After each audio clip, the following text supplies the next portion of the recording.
Hello મિત્રો, welcome to the Gujarat biology NEET Q&A. હું છું મનીષ મેવાડા.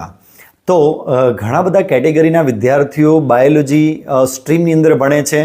કેટેગરી મીન્સ મિત્રો બાયોલોજી તો બધા જ ભણે છે, પણ કેટલાક વિદ્યાર્થીઓનું સપનું હોય છે ગુજકેટ પાસ કરી એગ્રીકલ્ચરમાં જવું યા ફિર ફાર્મસીમાં જવું અથવા બીજી ઘણી બધી લાઇનમાં જવું. ઘણા બધા વિદ્યાર્થીઓને બોર્ડ ઉપર ફોકસ હોય છે અને ઘણા બધા વિદ્યાર્થીઓને નીટ ઉપર ફોકસ હોય છે, રાઈટ. તો એવો જ એક પ્રશ્ન નીટના વિદ્યાર્થીઓ પૂછેલો છે કે નીટમાં સર કેવા પ્રકારના MCQ તૈયાર કરીએ તો આપણને હેલ્પફુલ થાય, રાઈટ. આવો એક પ્રશ્ન પૂછેલો છે. નીટ માટે મેં અગાઉ એક વિડીયો બનાવેલો છે, ગુજકેટ અને બોર્ડમાં કેવા પ્રશ્નો પૂછાશે એવો એક વિડીયો બનાવેલો છે. તો એ વિડીયો પણ ચોક્કસથી જોજો. તો બોર્ડ અને ગુજકેટ તમે આપતા હશો તો ચોક્કસથી તમને હેલ્પફુલ થશે. અને આજે હું સ્પેશિયલ વાત કરીશ નીટના વિદ્યાર્થીઓ માટે કે નીટમાં કેવા પ્રશ્નોની પ્રેક્ટિસ કરીએ અથવા કેવા કોન્સેપ્ટ તૈયાર કરી જેથી નીટમાં આપણને ફાયદો થાય, રાઈટ. તો આજે સંપૂર્ણ વિડીયો જોજો, વચ્ચે ક્યાંય પણ સ્કીપ ના કરતા. MBBSમાં એડમિશન લેવાનું છે તો દરેક વાત દિશામાં સમજણ હવે જરૂર છે. એકલું ભણ કરે મિત્રો નહીં આવડે, થોડુંક દિશામાં મહેનત કરશું તો જ ચોક્કસથી રિઝલ્ટ આવશે. તો અધૂરું જ્ઞાન ના હોવાના બરાબર છે. અડધો વિડીયો જોશો તો અધૂરું જ્ઞાન જ મળશે અને બધું જ જો માહિતી તમે સાંભળી છે તો દરેક વસ્તુ તમને સમજણ પડશે ડિટેલમાં.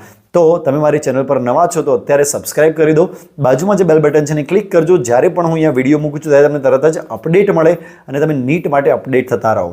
તો મિત્રો અત્યાર સુધી નીટના જેટલા પેપર પૂછાયા છે એના એનાલિસિસ ઉપરથી આપણે વાત કરીશું. ટોટલ મેં લાસ્ટ 8 યર્સના પેપરની વાત કરું મિત્રો કે 8 વર્ષના પેપર જેમાં દરેક પેપરમાં 90 પ્રશ્નો હોય છે.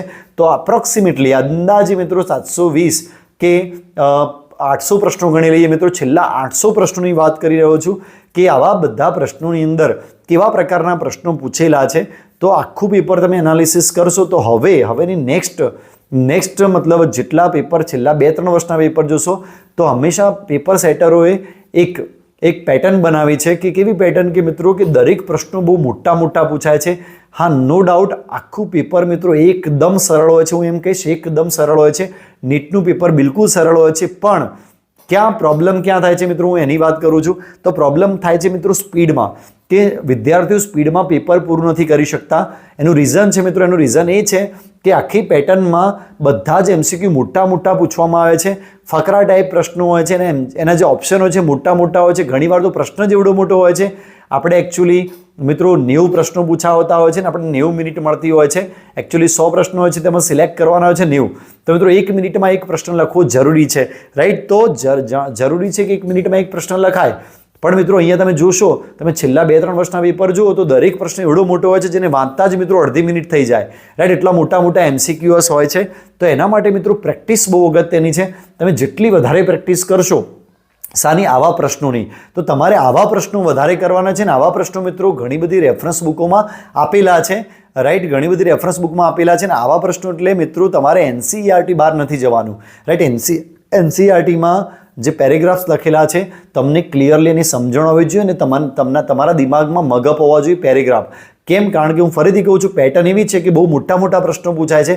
એવું મિત્રો કોઈ પેટર્ન નથી, પણ હવે હું એનાલિસિસ ઉપરથી કહું છું કે જે છેલ્લા 3 વર્ષ કે 4 વર્ષ કે 5 વર્ષના પેપર તમે જોશો તો બહુ મોટા MCQs છે. અને જે લાઈનો છે એ તમને આખી ચોપડીની ઉઠાઈને મૂકેલી હોય છે. ખાલી 1-2 શબ્દનો ફરક હશે, રાઈટ. તો તમને કન્ફ્યુઝ કરવા માટે એટલા મોટા પ્રશ્નો પૂછે. કારણ કે મિત્રો શું થાય કે તમે એક તો પહેલાં દિમાગમાં વિચારો કે સમય જઈ રહ્યો છે અને સાથે MCQની સમજણ પણ મેળવવાની હોય. તો એ એક પ્રકારની ટ્રેપ આવે છે મિત્રો. ટ્રેપ થાય છે, ઝાડ છે કે જેના અંદર તમે ફસાઈ જાઓ છો એકચ્યુઅલી.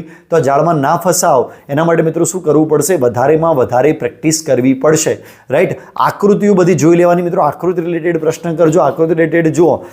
ઘણા પેપરમાં એવું બન્યું છે કે એક પણ આકૃતિ નથી, પણ મિત્રો હું તમને કહી દઈશ કે નીટના નેક્સ્ટ પેપરની અંદર આકૃતિ હોવાની સંભાવના છે અને ઘણી બધી આકૃતિઓ હશે જ. રેર કેસમાં એવું બને કે આકૃતિવાળા પ્રશ્નો ના હોય. તો ઓલમોસ્ટ જે આકૃતિવાળા પ્રશ્નો છે એ તૈયાર કરવા સજેશન છે મિત્રો. ટોટલી NCERT વાંચવી, NCERT બહાર જવું નહીં. NCERTની ફકરા બધા ક્લિયરલી સમજી લેવા. બીજું મિત્રો કોન્સેપ્શનલી નીટના અંદર પ્રશ્નો પૂછાય છે, બહુ કોન્સેપ્શનલી પ્રશ્નો પૂછાય. દાખલા તરીકે હું એક એક્ઝામ્પલ આપું કે આપણે પ્રકાશ સંશ્લેષણ અથવા શ્વસનની અંદર ક્યાંય ATPની ગણતરી નથી આપેલી, પણ જ્યારે આપણે સપોઝ કેલ્વિન ચક્ર ભણીએ કે પછી આપણે જે સાયક્લિક નોન સાયક્લિક એટલે ચક્રીય પ્રક્રિયા ભણીએ અથવા શ્વસનની અંદર આપણે ક્રેબ્સ ચક્ર ભણીએ, ઓક્સિડેટિવ ફોસ્ફોરીકરણ ભણીએ, ત્યારે ભણતા મિત્રો વચ્ચે એટીપી કેટલી વપરાઈ, કેટલી મળી, આ બધું આપણને સમજીએ છીએ, ભણીએ છીએ, રાઈટ. પણ એવું કોઈ ગણતરી તમારી ચોપડીમાં નથી આપી તો મિત્રો ઓબ્વિયસલી કોઈ એક્ઝામિનર એ ગણતરી પૂછી શકે છે અને એમાં તમે ના પાડી શકો, કારણ કે અંદર કોન્સેપ્શનલી બધું જ આપ્યું છે કે કેટલી એટીપી ક્યાં વપરાય છે, કઈ જગ્યાએ વપરાય છે, એવું બધું આપ્યું છે. તો એમાં એ કોન્સેપ્ટ રિલેટેડ પ્રશ્ન છે જે પૂછાઈ શકે છે, તેમાં તમે એમ ના કહી શકો કે ગણતરી ચોપડીમાં નથી આપી તો અહીંયા કેમ પૂછી, રાઈટ. કારણ કે કોન્સેપ્ટમાં આવે છે મિત્રો, તો એ કોન્સેપ્ટ કરવા જરૂરી છે. આકૃતિમાં જેટલા પણ શબ્દો લખ્યા બધા વાંચી લેવા મિત્રો, એક પણ લેબલ છોડવું નહીં, કારણ કે તમે જે નહીં વાંચ્યું જે જ પૂછાશે મિત્રો, તમને એવું લાગશે કે સહેલું છે પણ એ જ પૂછાશે. નીટની અંદર ડેટા બહુ અગત્યના છે મિત્રો. નીટનું પેપર 90 પ્રશ્નો હોય છે. 90 પ્રશ્નોની અંદર ઓલમોસ્ટ મિત્રો 10 થી 12 પ્રશ્નો એવા હોય છે જેમાં ડેટા હોય છે, ઉદાહરણો હોય છે અને કોઈ આંકડાઓની માહિતી હોય છે કે ઇકોલાઈના જનીનો કેટલા છે, રાઈટ, બેઝ પેર કેટલી છે, મનુષ્યમાં બેઝ પેર કેટલી છે, લાઈક ધેટ, આવા ઉદાહરણો. અને ઉદાહરણોમાં મિત્રો શું હોય કે દાખલા કે 3446 આવો એક નંબર છે, રાઈટ. ઓપ્શન એમાં આવું હોય, જવાબ સાચો એ આવતો હોય. બી ઓપ્શન એવું હોય 3642, રાઈટ. અથવા ત્રીજા ઓપ્શન એ જ આંકડાઓના અંદર ઉલટફેર કર્યા હોય છે. તો તમારે એક્ઝેક્ટ ડેટા વાંચીને આવવા, એનસીઆરટીના ડેટા વાંચીને આવવા અને એનસીઆરટી જ કરવી. તો મિત્રો કેવા એમસીક્યુ તૈયાર કરવા એ સજેશન આપી રહ્યો છું હું તમને કે જ્યારે રેફરન્સ બુક તૈયાર કરો ત્યારે આવા ડેટાવાળા પ્રશ્નો જો ચોપડીના હોય તો તૈયાર કરવા. ડેટા ચોપડીમાં નથી તો એને અડવાની જરૂર નથી. એ પ્રશ્ન આપણા કામનો નથી. એ બસ ખાલી ટાઈમપાસ માટે જ છે, જે એકચ્યુઅલી નીટમાં પૂછાવાનું નથી. નીટમાં પ્રોપર એનસીઆરટી પૂછાશે અને રિલેટેડ કોન્સેપ્ટ પૂછાશે, જે મેં હાલ હમણાં તમને સમજાવ્યા કે કેવા કોન્સેપ્ટ પૂછી શકાય છે. ડીએનએ સ્ટ્રક્ચર તમે ભણ્યા છો, દાખલા તરીકે એક એક્ઝામ્પલ આપું છું તો ડીએનએ સ્ટ્રક્ચરમાં તમે બેઝ પેર ભણ્યા છો, રાઈટ, હાઇડ્રોજન બંધ ભણ્યા છો, રાઈટ, ફોસ્ફેટ બંધ ભણ્યા છો. તો એની બેઝ પેરની ગણતરી પણ તમે કરી છે, રાઈટ, કે કેટલી લંબાઈ છે. તો એના રિલેટેડ કોઈ પણ કોન્સેપ્ટ પ્રશ્ન પૂછી શકાય, રાઈટ, કે ભાઈ એક ડીએનએની અંદર 32 નાઇટ્રોજન બેઝ પેર છે તો અંદર તમને કન્ડિશન આપ્યું કે એ આટલા છે, સી આટલા છે, તો કેટલા હાઇડ્રોજન બંધ હોઈ શકે. હવે આવું બેઠું ક્યાંય એનસીઆરટીમાં નથી આપેલું, પણ આવું કોન્સેપ્ટ સમજ્યા છે તો આ કોન્સેપ્ટ રિલેટેડ પ્રશ્નો પૂછાઈ શકે. તો મિત્રો તમે જ્યારે રેફરન્સ બુક તમે વાંચો છો ત્યારે આવા જો ક્વેશ્ચન આવે છે તો ચોક્કસ તૈયાર કરવા, એને લેટ ગો કરવાની. એવું નહીં સમજવું કે એનસીઆરટી બહારના છે, સાહેબે કીધું છે કે આ એનસીઆરટી બહારનું તૈયાર નહીં કરવાનું એટલે આવું નથી કહેતો મિત્રો. જે કોન્સેપ્ટ એનસીઆરટીના છે એ તો કરવાના જ, પણ કોઈ આઉટ ઓફ બોક્સ કોઈ પણ પ્રક્રિયા આવે છે, દાખલા તરીકે ઉત્સર્જનમાં રાસ પ્રક્રિયા છે જે ડિટેલમાં નથી આવતી, આપણે જે રેફરન્સ બુકોમાં એના ઘણા બધા પ્રશ્નો છે, રાઈટ. તો એવું બધું કરવાની જરૂર નથી મિત્રો. યુરિયા સાયકલ છે, રાઈટ, જે મારા વિડીયોમાં મેં ડિટેલમાં સમજાવેલું છે, પણ એવા વિદ્યાર્થીઓ, કોલેજવાળા વિદ્યાર્થીઓને કામ આવે એટલા માટે મિત્રો મેં સમજાવેલું છે. પણ હું સ્પષ્ટ અહીંયા કહું છું કે નીટ વાંચો, એના એમસીક્યુ વાંચો તો એવી રેફરન્સ બુક ચૂઝ કરો કે જેની અંદર ટોટલી એનસીઈઆરટી રિલેટેડ પ્રશ્નો આપેલા હોય. મારી મિત્રો સાઇટ છે www.indiabiologyneet.com. એની અંદર પણ મિત્રો મેં ટેસ્ટ મૂકેલા છે, એટલે બહુ જૂના ટેસ્ટ છે. તો જૂના વિદ્યાર્થીઓને એવી રીતે પરીક્ષામાં પ્રશ્નો પૂછાતા તો એના રિલેટેડ મેં થોડાક બહારના પ્રશ્નો એના અંદર મૂક્યા હશે.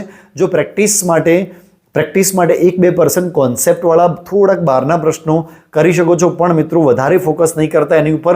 નહીં તો તમારું જે મેઇન ટાર્ગેટ છે, મેઇન આપણે એનસીઆરટીમાંથી નીટ પૂછાવાનું છે, એ ટાર્ગેટથી આપણે દૂર રહી જઈશું. ક્લિયર?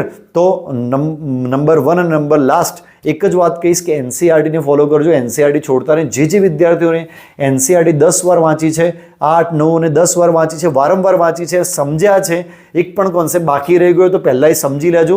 કારણ કે નીટનું મેં એક મિનિંગ નીકાળેલો છે. નીટ એટલે કોન્સેપ્ટ મિત્રો યાદ રાખજો 720, રાઈટ. નીટ કોન્સેપ્ટ કરશો તો 720 આવશે મિત્રો, પૂરેપૂરા માર્ક તો જ આવી શકે છે. અને બાયોલોજીમાં જેને 360 આવશે એ વિદ્યાર્થીઓ જ, મતલબ 340 આસપાસ આવશે એ વિદ્યાર્થીઓને 600 ઉપર માર્ક્સ જવાની સંભાવના છે. અને તમને ખબર છે ગવર્મેન્ટમાં એડમિશન લેવું હોય તો મિત્રો એપ્રોક્સિમેટલી 590 ઉપર માર્ક્સ તો જોઈએ જ ઓછામાં ઓછા, તો જ તમારા ચાન્સીસ છે કે તમને ગવર્મેન્ટમાં આરામથી મળી શકે. તો આપણે એક દિશામાં મહેનત કરીશું, ટોટલી એનસીઆરટી ઉપર ભાર મૂકીશું.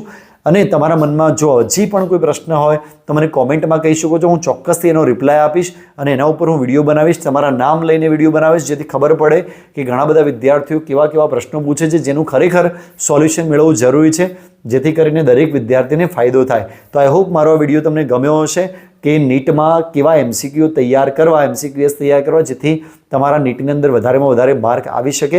તો વિડીયો ગમ્યો હોય તો મિત્રો લાઇક કરજો, તમારા બધા વિદ્યાર્થીઓને શેર કરજો, જેથી દરેક વિદ્યાર્થી ભણી શકે. અને આ ચેનલને સબસ્ક્રાઇબ કરવાનું, આ વિડીયોને લાઇક કરવાનું ભૂલતા નહીં. Thank you so much.